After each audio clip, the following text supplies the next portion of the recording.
가끔씩 사람이 만든 도시 문명을 보면 깜짝 놀랄 때가 있습니다. 우리가 사는 에리어를 센텀권이라 하잖아요. 요즘 아파트 지으면 다 이름을 센텀 뭐 이렇게 붙여요. 부산이 센텀권을 중심으로 해서 빠르게 발전하고, 그리고 이 센텀권을 중심으로 해서 이루어지고 있는 스카이라인, 그 안에 눈부시도록 발전하고 있는 인간 문명의 적나라한 모습들을 보고는 때때론 놀라곤 합니다. 죄로 말미암아 타락했음에도 불구하고 하나님의 형상으로 지음받은 인간의 능력이 도대체 어느 정도이길래 하늘 높은 줄 모르고 빌딩이 저렇게 올라가고 있는가. 그 속에서 인간이 만들어낸 첨단의 문명들은 우리를 얼마나 편리하게 살아가게끔 하고 있는가. 하나님 만드신 인간에 대한 놀라움을 때때론 도시를 보면서 생각하곤 합니다. 잠시 이 도시를 벗어나서 인간의 손길이 닿지 않는 하나님 만드신 창조 세계로 가보면, 거기 인간이 만든 어떤 인공적인 미와 인간의 문명이 미치지 못하는 하나님의 창조의 능력이 깃들어 있고 신성의 기운이 도사려 있는 위대한 하나님의 자연 앞에 우리는 놀라움을 넘는 경이로움과 찬송을 터뜨리게 됩니다. 2007년도에 중국에 3개월 안식년을 가 있을 때 남쪽 운남성이라는 그 지역에 조그마한 원모라는 농촌 도시가 있습니다. 그 원모라는 농촌 도시에 갈 기회가 있어서 알려지지 않는 관광지인 토림이라는 곳을 가게 되었어요. 흙으로 이루어진 숲을 그런 뜻입니다. 거의 사람들이 찾아오지 않는 그런 관광지였어요. 입장권을 끊고 들어갔는데 그 첫 입구부터 우리는 탄성을 금할 수가 없었습니다. 도대체 하나님이 어떻게 이것을 지으셨길래 이렇게 오묘하게 빚을 수 있을까? 흙으로 숲을 만들어 놓았는데 그 기기묘묘한 형상들이 인간이 만들 수 없는 하나님의 작품이었죠. 특별히 저녁 석양이 질 무렵에 붉은 태양빛을 받고 붉게 물들어 있는 그 토림의 비경은 찬송 외에는 다른 것이 할 수가 없는 놀라운 절경이었습니다. 지금 우리는 에베소서를 대하고 있습니다. 사도는 이 에베소서를 통해서 인간이 만든 도시 문명과 비교할 수 없고, 심지어는 하나님이 만드신 창조 세계와도 비교가 안 되는 또 다른 절경으로 그의 독자들을 이끌고 있습니다. 사도 바울은 에베소서 곳곳에 육신의 눈으로 볼 수 없는 영적 세계에 놀라운 비경이 들어있다는 것을 말씀하고 나서 맨 처음 우리의 손을 잡아 이끌어서 3절부터 시작되는 하늘에 속한 모든 신령한 복이라는 구원의 세계로, 그 하나님의 놀라운 영적인 세계로 저와 여러분들을 이끌어 가고 있습니다. 이 영적 세계에는요, 세계의 골짜기가 있습니다.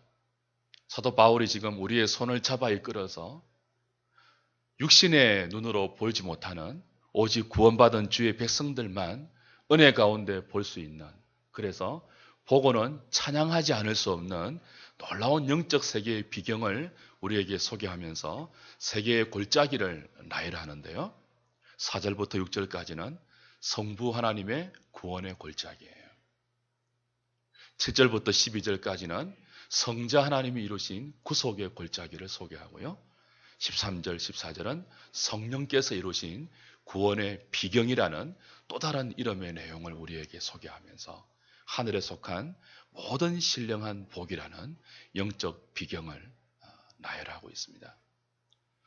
성부의 골짜기, 성부가 하신 죄인들의 구원이라는 이 영적 골짜기 안에는 어떤 풍경들이 들어있었습니까? 만세전에 그리스도 안에서 우리를 택하신 하나님의 선택이라는 풍경이 들어있었어요. 그리고 우리를 아들 삼아서 그 앞에 거룩하고 험이 없게 만들어 가시려는 입양이라는 놀라운 교리가 성부 하나님이라는 골짜기에 숨어있는 사도 바울이 소개하는 영적 절경이었습니다. 오늘부터 우리가 보려고 하는 7절부터 12절의 골짜기에는요, 이름 붙일 수 있는데 성자의 골짜기라고 이름 붙일 수 있습니다. 예수 그리스도가 죄인들을 위해서 어떻게 구원의 사역을 이루어 가셨는가 하는 내용이 들어있죠. 한마디로 하면 오늘 7절이 그 성자 하나님의 골짜기에 들어있는 영적 비경의 내용을 요약해서 이야기해 주는데 그게 뭐죠? 우리가 7절 다시 한번 같이 읽어볼까요? 시작. 우리는 그리스도 안에서 그의 은혜의 풍성함을 따라 그의 피로 말미암아 속량 곧 죄사함을 받았느니라. 어떤 내용이에요? 예수 그리스도 안에서 우리가 그리스도의 피로 속량, 죄사함을 받았다는 거예요. 속량이라는 말은 이전 그 성경에는 구속이라고 번역이 되어 있죠. 구속이라는 단어가 조금 더 좋은 것 같아요. 값을 치르고 사온다, 뭐 그런 뜻입니다. 예수 그리스도가 죄인들을 위해서 성취하신 구원의 놀라운 내용은 한마디로 구속이라고 할 수 있습니다. 죄에 빠진 우리들을 그의 피로 값을 치르고 사와서 그의 소유 삼으시고 죄사함을 주셨다 하는 내용이에요. 이건 우리가 너무나 잘 알고 있는 내용이죠. 너무 자주 들었던 복음의 내용이기도 합니다. 그리스도가 당신의 피로 우리의 죄를 사하시고 우리를 당신의 소유 삼으셨다. 이 말만 듣고 여러분 아멘, 찬송합니다. 놀라움을 넘어서 경이로움을 넘어서 오늘 3절에 바울이 터뜨리고 있는 찬송하리로다. 이 금할 수 없는 마음의 벅찬 감격과 더불어 여러분의 심령에 그리스도가 우리를 위해서 구속하신 구속의 사역 때문에 터져나오는 찬송을 여러분은 경험한 적이 있습니까? 우린 너무 이 구속의 은혜에 익숙해져서 너무 덤덤해져서 예수님이 그의 피로 우리의 죄를 사하시고 그의 피로 우리를 값을 치르고 하나님의 소유 삼으신 이 은혜에 대해서 우리는 찬양하지 않고 있고 찬송을 터뜨려야 마땅한 그 지점에서 우리는 너무 둔감해 있지 않는지 오늘 사도가 이끄는 영적 비경의 세계에 좀 들어가면서 다시 한번 좀 생각을 하면 좋겠어요. 이 성자의 골짜기도 그렇고 성부의 골짜기도 그렇고 여러분 높이 걸려있는 구름이 하나 있는데 그건 은혜라는 구름이에요. 성부 하나님이 만세전에 저와 여러분들을 그리스도 안에서 택하셨습니다. 그리고 그 택한 자들을 그의 아들 삼으셔서 그 앞에서 거룩하고 흠이 없게 만들어 가시는 것은 거저 주시는 하나님의 은혜였습니다. 사도는 그 하나님의 은혜를 6절에서 어떻게 표현했죠? 은혜의 영광이라고 표현한 거 기억하시죠? 그렇죠? 성부 하나님의 골짜기에는 은혜의 영광이라는 구름이 걸려 있었어요. 그 은혜의 영광이라는 구름의 내용을 깊이 이해할 때만 택함 받은 것에 대한 감사를 우리가 하나님께 올릴 수 있습니다. 성자 하나님의 골짜기에 걸려 있는 것은 어떤 구름이라고요? 동일한 은혜의 구름인데 표현이 어떻게 되어 있습니까? 은혜의 풍성함이라고 표현되어 있습니다. 은혜의 영광이 아니고 은혜의 풍성함을 따라 우리가 그의 피로 말미암아 속량을 받고 죄사함을 얻었다. 그렇게 되어 있어요. 그러니까 그리스도의 구속이 은혜의 풍성함을 따라서 우리에게 주어진 내용이라는 거죠. 우리말 번역에는 8절에 이런 내용이 있어요. 이는 그가 모든 지혜와 총명을 우리에게 넘치게 하사라고 되어 있는데, 여기 우리에게 넘치게 하사라는 번역은 사실은 7절에 연결되어야 하는 거예요. 관계 대명사절인데 이렇게 되는 것이 더 정확한 번역입니다. 우리는 그리스도 안에서 우리에게 넘치게 주신 그의 은혜의 풍성함을 따라 그의 피로 말미암아 속량 곧 죄사함을 받았다. 그렇게 번역하는 것이 훨씬 더 정확한 번역이에요. 그러니까 지금 사도는 성자 예수 그리스도의 구속을 설명하면서 무엇을 강조한다고요? 그 구속이 은혜의 풍성함을 따라서 우리에게 주어진 것이라는 거예요. 그냥 은혜 해도 되는데 은혜의 풍성함이라고 했고 그 앞에 무엇을 덧붙였다고요? 넘치도록 주신, 우리에게 넘치도록 부어주신 은혜의 풍성함을 따라서 무엇이 우리에게 주어졌습니까? 죄사함, 곧 구속, 속량이라는 놀라운 결과가 저와 여러분들에게 맺혀졌다는 거예요. 별로 감격이 없죠, 이런 설명에 대해서. 이건 우리가 예수 그리스도의 피로 말미암아서 우리에게 있는 죄를 용서받고 그리고 하나님의 자녀가 되어서 그 앞에 거룩하게 지어져 간다는 것이 무엇인지를 아직 우리가 잘 이해하지 못하고 그 혜택과 그 놀라운 특권과 유익과 복의 깊이를 아직 우리가 이 세상에서 다 헤아려 알지 못하기 때문에 그렇죠. 계속 사도는 에베소서 전체를 걸쳐서 이 하나님의 은혜의 영광과 은혜의 풍성함을 강조할 것입니다. 우리는 은혜 이야기를 많이 해요. 근데 그 은혜가 얼마나 영광스러운 것이며 또 오늘 본문에서는 뭐라고요? 풍성한 것이며 놀라운 것인지를 알게 되는 것만큼 하늘에 속한 모든 신령한 복인 구원에 대해서 우리가 뭐 할 수 있다고요? 찬송할 수 있다고 합니다.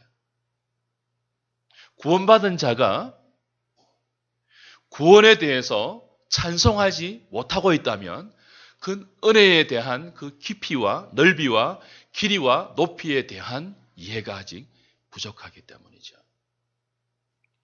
주 안에 사랑하는 여러분, 저와 여러분들이 예수 그리스도의 피로 속량을 받고 죄사함을 받은 것은 우리의 공로가 아니에요.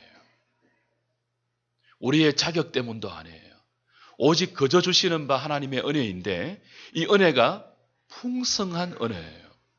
넘치도록 흘러서 우리에게 전달되어 비로소 그의 피로 말미암아 죄에서 사망에 종된 상태에서 해방되어 하나님의 소유가 되었다는 거죠. 속량이라는 말, 구속이라는 말, 어떤 뜻이라고 했죠? 노예를 값을 치르고 해방시켜 나의 소유 삼는다, 그런 뜻이에요. 여러분 한번 상상을 해보세요. 고대 시대에, 사도의 시대에 노예들이 많았잖아요. 근데 어떤 주인이 노예를 사올 때 어떤 노예를 사와요? 일을 잘할 노예를 사오죠. 건강한 노예를 사오죠. 돈을 주고 노예를 사서 나의 종으로 삼을 때는 이 노예 좀 잘 부릴 수 있겠다, 그렇게 건강하고 튼튼하고 똑똑한 노예를 사오는 법이에요.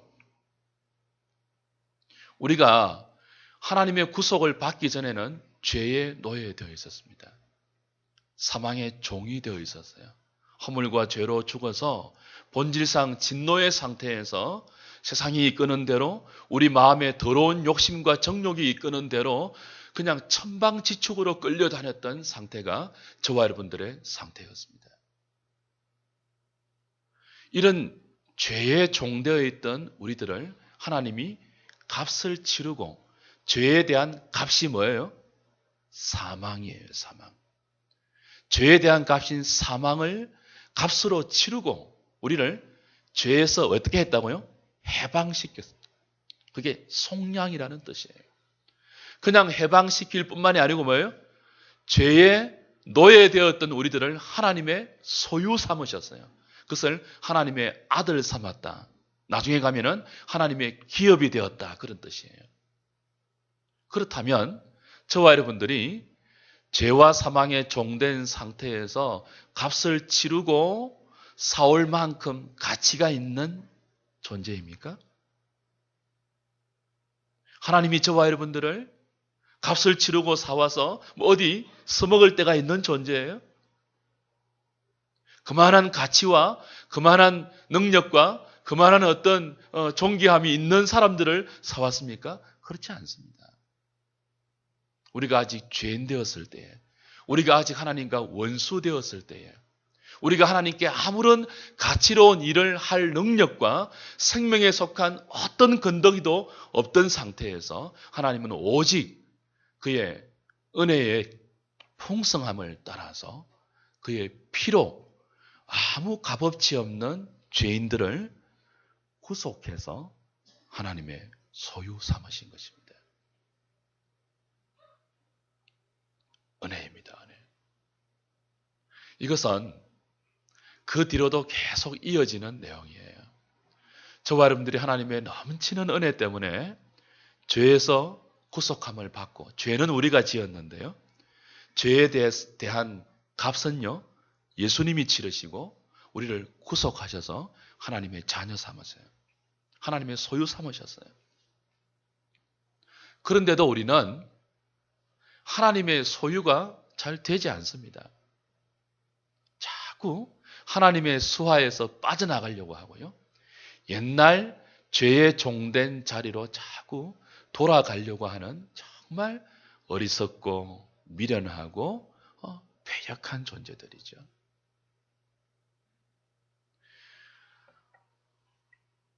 그리스도가 당신의 피로 우리를 속량했다는 말, 우리의 죄를 사하시고 값을 치르고 우리를 당신의 소유 삼았다는 말은 끝까지 우리를 당신의 소유로 지키신다는 뜻입니다. 우리는요, 하나님의 소유 안 되려고 해요. 나는 하나님의 종이 되기 싫어요. 나는 하나님의 사랑의 소유가 되기 싫어요. 나는 내 마음대로 살고 싶고, 옛날처럼 세상이 이끄는 대로 살고 싶고, 본질상 내 욕망대로 그렇게 살고 싶어요.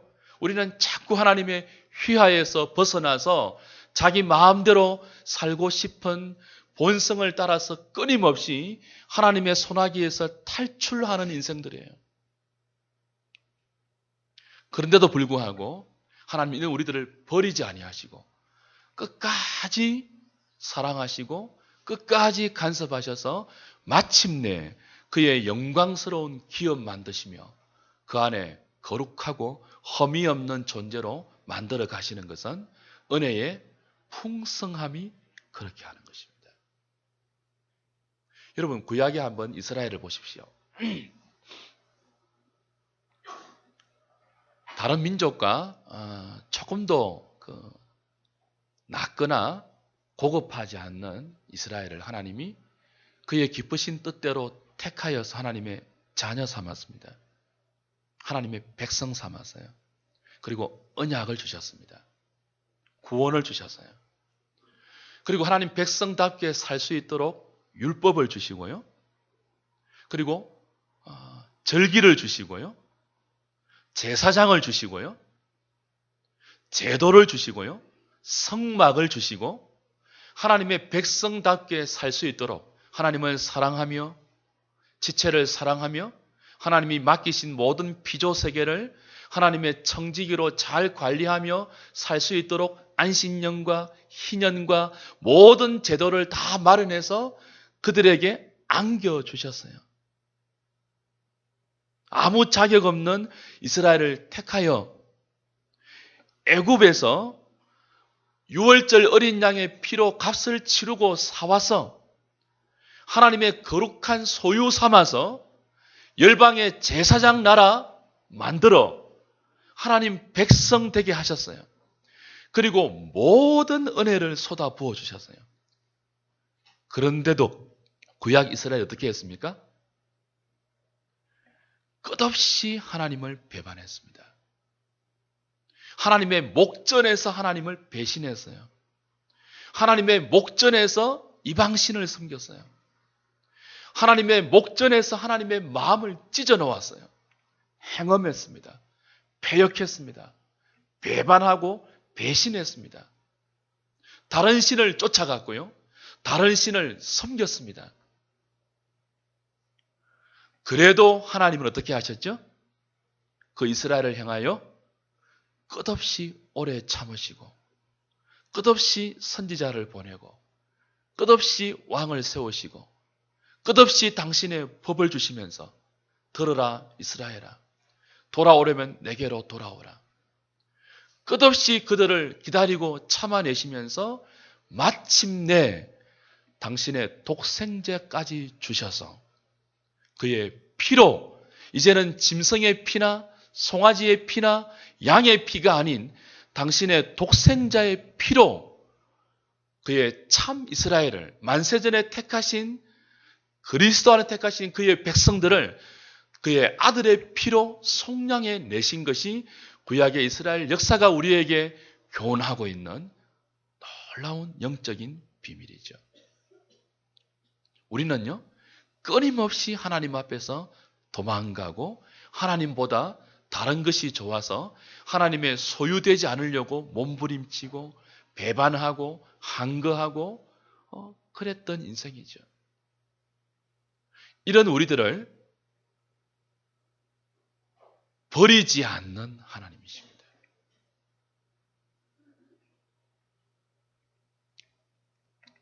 한 번, 두 번도 아니고 계속 사랑을 배반하면요, 사랑이 진노로 바뀔 수 있습니다. 사랑은 질투를 유발하죠. 질투하기까지 사랑하는데도 돌아오지 아니하고 계속 배신하면요, 그 질투는 무엇으로 연결될까요? 분노로 바뀝니다. 진노로 바뀝니다. 사랑은 저주가 될 수 있습니다. 사랑의 속성이 원래 그래요. 근데 하나님의 택한 자를 향한 사랑은요, 우리가 끝까지 배반해도 무엇으로 안 바뀌는 거예요? 진노로 안 바뀌는 사랑입니다. 그게 뭐예요? 은혜의 풍성함입니다. 또 참아내십니다. 또 기다리십니다. 또 사랑을 부으십니다. 아들까지 주십니다. 버려 마땅한데, 취소해도 마땅한데 넌 도저히 안 되겠다. 난 너 소유 못 삼겠다. 나 너 아들 삼는 거 취소할래. 너는 도무지 내가 아들로 만들지 못하겠다. 너 말고 다른 사람 할래. 그래도 충분한 사람들이 저와 여러분들이에요. 그런데도 이런 우리들을 포기하지 않고 또 기다리며 또 받아내며 또 견디며 또 설득하시고 또 가르치시고 또 우리들을 만들어서 사랑 안에서 거룩하게 지어져 가는 것이 뭐라고요? 우리에게 흘러넘치고 우리에게 풍성하게 전달되고 지금도 부어지고 있는 하나님의 은혜입니다. 은혜. 여러분, 그리스도가 흘린 피는요, 한 번만 정하게 하는 피가 아니에요. 하루에도 12번씩 죄를 짓죠, 우리는. 12번 뿐이겠습니까? 그 모든 죄를 지을 때마다 죄는 정하게 되어야 되잖아요. 하나님의 소유되려면 죄를 정하게 씻어야 되잖아요. 그 죄를 일일이 다 헤아릴 수 없는 죄를 범할 때마다 주님의 샘물에, 그 흘리신 보혈의 샘물에 들어가서 다 씻으면 몇 번까지 씻을 수 있을까요? 몇 번까지? 아무리 깨끗한 목욕탕도요, 한 번, 두 번 들어가면 뗏물이 나와요. 영원히 깨끗한 샘물이 있을까요? 저 한 사람만 그리스도의 보혈에 나의 죄로 말미암아 그 죄를 씻기 위해서 들어가면 몇십만 번, 몇억 번이 될 거예요. 그래도 주님이 흘리신 피로 말미암는 죄사함은요, 더럽혀지지 않는 놀라운 능력의 죄사함입니다. 오늘 우리 찬송했잖아요. 그 샘의 죄를 씻으면 정하게 되겠네. 정하게 되겠네. 정하게 되겠네. 몇 번씩? 70번에 7번이라도 이 영원히 영원히. 저 한 사람뿐이겠습니까? 죄인이. 저 도적 같은 죄도 그 샘에 나가면 정하게 됩니다. 인간이 지을 수 있는 모든 종류의 죄도 당신의 아들이 피로 말미암아 준비해 놓으신 보혈의 샘은요, 다 정하게 되는 놀라운 은혜의 샘물이에요. 여기에는 유대인도 이방인도 남자도 여자도 백인도 흑인도 황인도 남녀노소를 불문하고 배운 자 못 배운 자 가진 자 못 가진 자 병든 자 건강한 자 불구하고 모든 죄인들이 그죠? 그의 모든 과거와 현재 미래의 모든 죄를 언제든지 다 누구나 다 들어가서 씻는다 해도 오염되지 않는 그 모든 죄를 다 정하게 하는 놀라운 능력의 셈입니다. 그래서 바울은 이것을 뭐라고 말한다고요? 은혜의 풍성함을 따라서 그의 피로 말미암아 속량 곧 죄사함을 받은 것이다 이야기해요. 우리가 770번만 이 죄는 씻을 수 있어 라고 말하면요, 아무도 구원 못 받아요. 100만 번만 씻을 수 있어 라고 카트라인을 정해놓아도요, 아무도 구원 못 받아요. 100억 번, 억번 할까요? 조 할까요? 그래도 우리의 죄는요, 그것을 뛰어넘는 죄입니다. 인간이 정말 상상할 수 없는 죄인이에요. 하루에도 생각으로 짓는 죄는요, 몇억 번입니다. 생각으로 사람을 죽이고 분노로 사람을 죽이고 음욕으로 간음하는 우리의 모든 죄는 상상을 초월하는 거예요. 그때 하나님의 죄를, 하나님의 이 놀라운 용서의 이 피를 카트라인을 정해놓아서 너희는 몇 번까지다. 아무도 구원받을 수 없죠. 하나님의 아들의 피로 우리에게 준비된 구속의 이 놀라운 은혜의 샘물에는요, 넘치는 은혜가 흐르고 흘러서 또 넘치고 있기 때문에 어떤 죄인이라 할지라도 누구나 언제든지 들어가서 그 피로 정결함을 받고 죄사함을 받고 하나님의 소유가 될 수 있는 것입니다.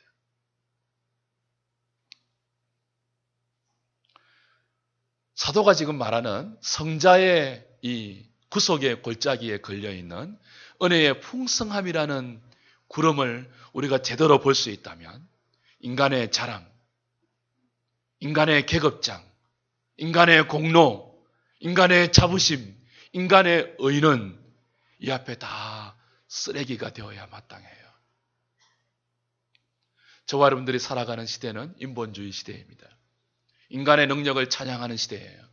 인간의 지혜를 고무하는 시대예요. 심지어는 그것이 구원 안에도 들어와서 신학 안에도 들어와서 하나님의 구원에도 인간의 조건이나 인간의 노력이나 인간의 의지나 인간의 순종을 강조해서 하나님의 은혜를 약화시키는 인본주의 시대로 우리는 살고 있습니다. 주 안에 사랑하는 여러분, 죄인들의 구원이 인간에게 달려있는 것이 아니에요. 우리가 하나님께 범한 죄는 만만한 게 아니에요. 용서해 줄게. 우리가 노력하고 어느 정도 수준까지 도달해서 사함받을 수 있는 그런 말랑말랑한 죄가 아니에요. 이 죄는 엄청난 쿠데타이고 감히 그 무엇으로도 사함받을 수 없는 너무나 무서운 죄예요.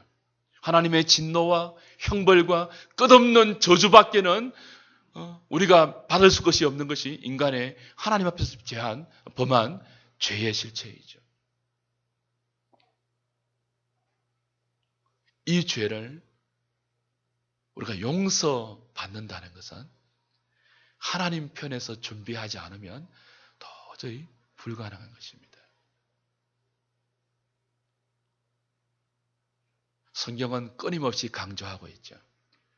죄인들이 하나님의 구원에 이를 수 있는 것은 오직 하나님의 뭐라고요? 은혜입니다. 은혜. 요즘 저번에 우리 구장로님 특강해 주셨잖아요. 세간점파라는 신학적인 이야기지만 파들이 나와서 하나님의 구원을 자꾸 인간의 순종과 결부시켜서 매치하려는 그런 시도들이 난무하고 있죠. 오직 은혜로 우리에게 이루어지는 구원에 인간의 노력과 인간의 순종을 플러스시켜서 심지어는 이런 말을 해요. 구원의 시작은 은혜이지만 그 구원의 유지는 인간의 순종으로 유지된다. 이런 말도 해요. 그건 다 거짓말이에요. 유보된 칭의 이런 말이 어디 있어요? 하나님이 어렵다 하신 그 영혼들을 누가 막을 수 있습니까? 넘치는 은혜로 오늘도 그 택한 자를 죄를 용서하시면서 당신의 소유 만들어 가시는 하나님의 열심에 인간의 연약함이 방해될 수 없어요. 저와 여러분들의 무지함과 배역함과 끝없는 배신을 뛰어넘는 것이 뭐예요? 하나님의 끝없는 풍성함의 은혜입니다. 구원에 인간의 의지가 들어갈 수가 없어요. 하나님의 구원의 은총과 그 구원의 은총의 모든 원동력이 되는 넘치는 풍성함의 은총을 우리가 알 수 있다면, 그리고 이해하게 된다면 사람 앞에서 서로 도토리 기저귀식의 자랑이나 그리고 인간의 의나 공로나 순종, 헌신, 봉사 이런 것들은 아무것도 아닌 것이 됩니다. 사도는 하나님의 은혜를 찬송하고 있습니다. 살아가면서 힘이 들 때, 우리의 인생살이가 버거울 때 우리가 어디로 나가야 합니까? 때로는 자연으로 나가는 것도 좋죠. 하나님 만드신 창조의 능력이 깃들어 있는 창조 세계를 보면서 하나님을 찬송하는 것도 좋죠. 그러나 더 사도가 초대하고 있는 이 영적 세계로 눈을 열어서 나아가는 것이 필요합니다. 여러분의 삶이 생존 경쟁에서 너무 고달프고 피곤할 때 사람이 만든 도시 문명을 좀 벗어나십시오. 될 수 있으면 자연으로 나가십시오. 그리고 한 걸음 더 나가십시오. 사도가 우리에게 초대하는 영적인 세계로 눈을 들어 나가보십시오. 거기 인간의 지혜로 볼 수 없는 하나님의 구원이라는 놀라운 신령한 복의 세계가 성부의 골짜기로, 성령의 골짜기로, 성자의 골짜기로 은혜의 구름에 덮여서 우리에게 제시되고 있습니다. 인간의 조건, 인간의 자랑, 인간의 지혜, 인간의 실력이 도토리 키재기식으로 힘과 힘으로 디대이면서 약자와 강자를 갈라놓는 이 세상 속에서 하나님의 은혜가 왕노릇하는, 하나님의 은혜로 부름받아서 생명의 충만함 가운데 찬송을 터뜨리고 있는 주의 백성들의 신령한 세계를 볼 때 우리는 육신의 세계에서 발에 땅을 딛고 살아가는 이 세계에서도 힘을 내어서 주의 구원받은 백성으로 살 수 있는 것입니다. 어제와 오늘의 우리 매 성경 묵상 본문이 노아 홍수에 관한 거예요. 하나님께서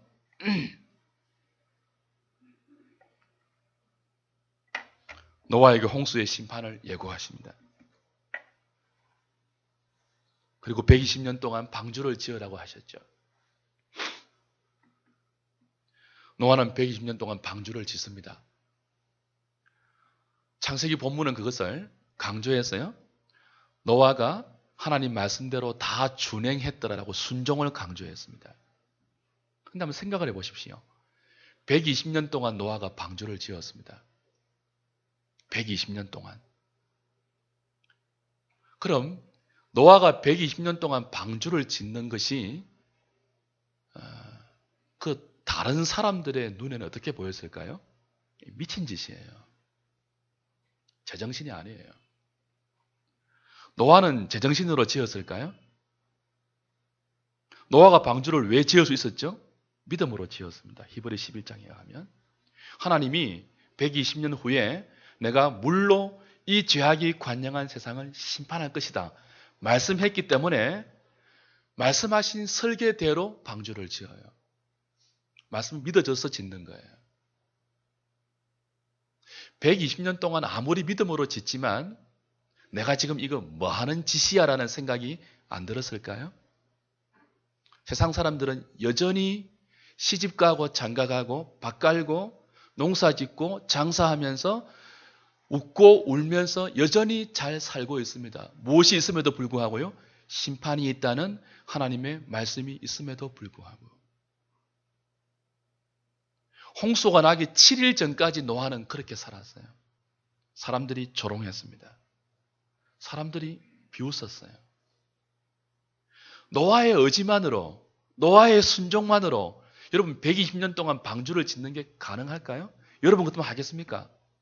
오늘 아침 일어나서 기도하고 결심하고 여러분의 노력만으로, 여러분에게 있는 봉사의 어떤 실력만으로, 여러분에게 있는 믿음의 깊이만으로 그걸 할 수 있겠습니까? 성경은 그것을 한마디로 압축해서 설명합니다. 그러나 노아가 하나님께 무엇을 입었더라?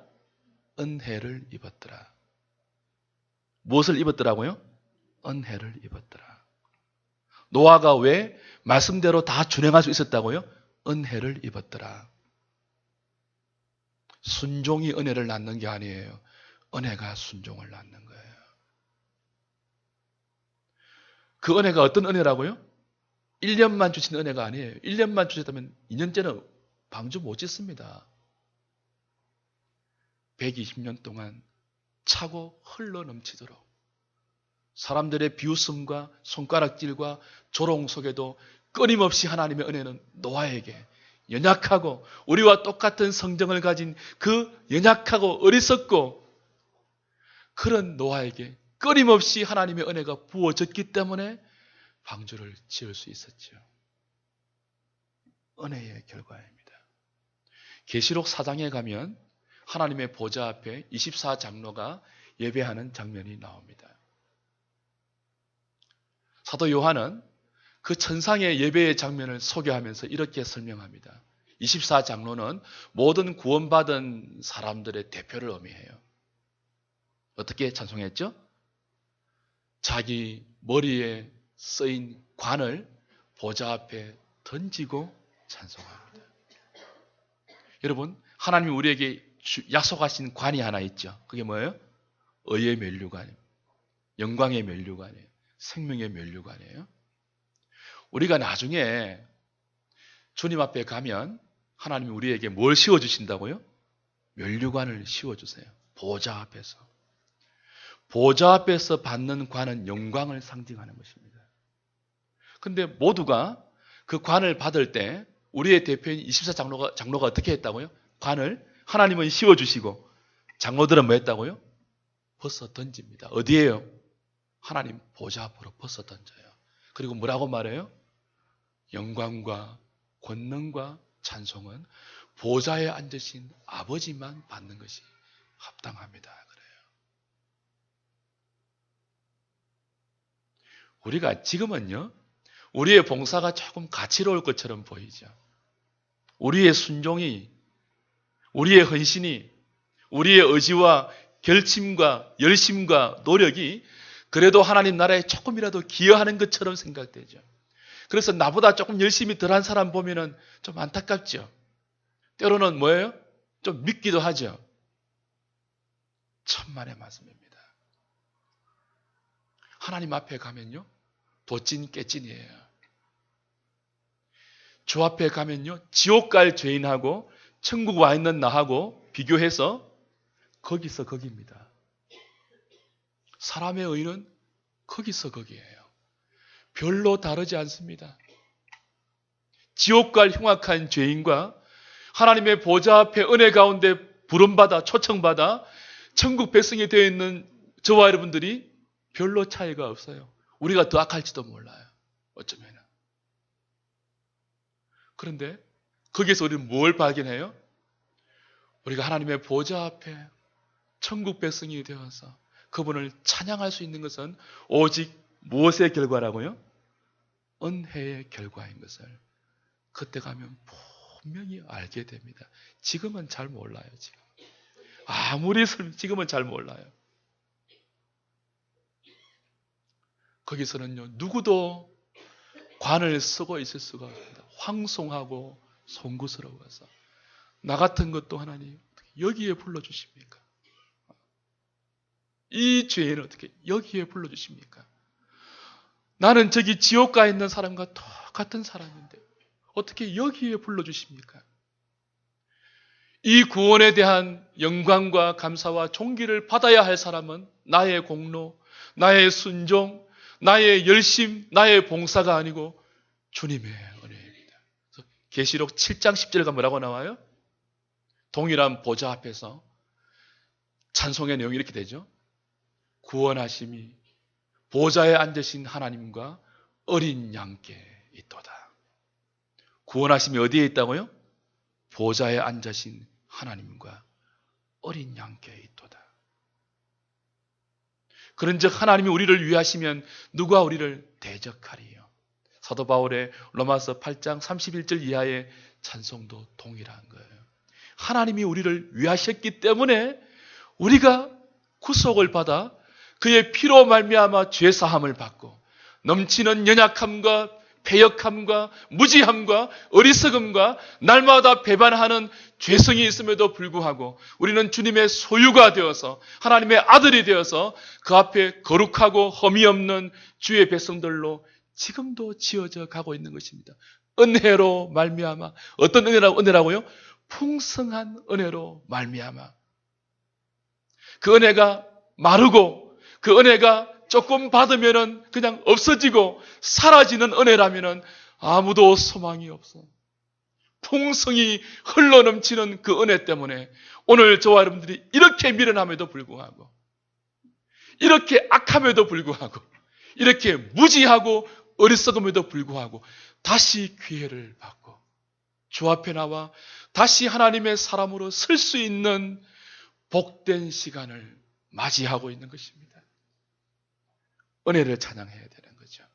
그 은혜가 한 주간도 여러분에게 마르지 아니하고 쇠하지 아니하고 없어지지 아니하는 풍성함으로 계속 부어져서 여러분의 삶이 거룩과 영광으로 진전되고 하나님의 소유된 백성으로 잘 자라갈 수 있기를 주의 이름으로 축복합니다.